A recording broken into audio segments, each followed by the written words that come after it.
तमती मार के भातर के फांसा वाला सारे बंगाली। हेलो। हाँ खेसारी भैया बोली का बात बा?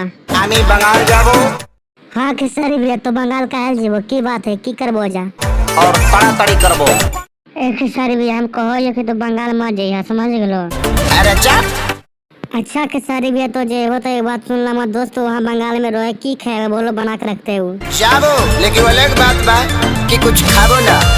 अच्छा खेसारी भैया कुछ खाबो ना तो अच्छा बंगाल तो काहे ले लो तो की करबो कुछ दिक्कत ले तोरा की बताओ ने।